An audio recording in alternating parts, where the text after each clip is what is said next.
ఈ మరక పడకుండా ఉండాలి అని అంటే మనం టీడీపీకి సంబంధించినటువంటి మనం దానికి మద్దతు ఇస్తామని చెప్పేస్తే అయ్యో టీడీపీ అంటే మీరే చేసి మీరే చేయించి మీ పార్టీలో ఉన్నటువంటి వాళ్ళు పాల్పడుతుంటే మీరే మళ్ళీ మద్దతు పలికి మళ్ళీ ఈరోజు ఉపసంహరించుకొని ఎవరైతే పెంచలే హత్యకు సంబంధించినటువంటి వాళ్ళ మీద నిరసనగా వాళ్ళని శిక్షించాలి అని చెప్పి చేసేటువంటి కార్యక్రమాలకి ఈరోజు మీరు అడ్డంకిగా మారారు అంటే ఇది ప్రభుత్వం చేతకాని ప్రభుత్వం కాదా?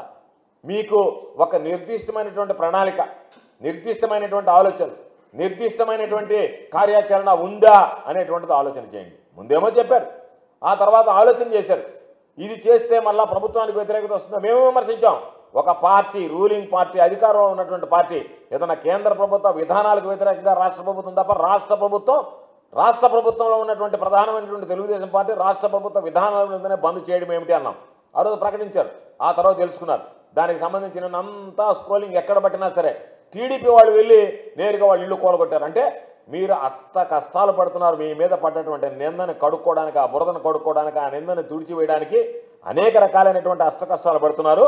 కాబట్టి మేము మీకు ఒకటే చెబుతున్నాం, చంద్రబాబు ఇప్పటికైనా సరే పాలన చేత కాకపోతే పాలన పగ్గాలు వేరే వాళ్ళకి అప్పచెప్పండి, పాలన పగ్గాలు విడిచిపెట్టి వెళ్ళిపోండి తప్ప మీరు నేను పరిపాలిస్తా, నేను అసమర్థుణ్ణి, నేను చేతకానటువంటి వాడిని, నువ్వేమో చెప్తున్నా చాలా అనుభవం ఉన్నటువంటి వాడిని, అనుభవం ఉన్నటువంటి వాడు చెప్పవలసిన మాట, ప్రజలకు ఇవ్వాల్సినటువంటి భరోసా, ఇది జరగనివ్వను, నేను దీన్ని అణిచివేస్తాను ఉక్కుపాదంతో అనేటువంటి మాట నువ్వు మాట్లాడలేక వైఎస్ఆర్ కాంగ్రెస్ పార్టీలో 18 నెలల క్రితం వైఎస్ఆర్ కాంగ్రెస్ పార్టీ మీకు ప్రజలు అప్పచెప్తే ప్రభుత్వాన్ని పరిపాలన మీరు చేయండి అంటే మీకు చేతకాక చేయడము, వీటిని నిర్మూలించలేక మీకు సంబంధించినటువంటి ఎమ్మెల్యేల భాగస్వాములు ఇటువంటి రాష్ట్ర వ్యాప్తంగా ప్రోత్సహిస్తూ ఉంటే మీరు కిమ్మనకుండా వాటికి సంబంధించినటువంటి దాంట్లో ఇది ప్రభుత్వ వైఫల్యం అని స్పష్టంగా ప్రజలు అర్థం చేసుకుంటుంటే దానిని వైఎస్ఆర్ కాంగ్రెస్ పార్టీ మీద నెట్టివేసి పబ్బం గడుపుకోవాలనేటువంటి దుర్మార్గం అనేటువంటి దురాలోచన ఏదైతే ఉందో అది సరికాదు అనేటువంటిది ఈ సందర్భంగా మీకు స్పష్టం చేస్తున్నాం.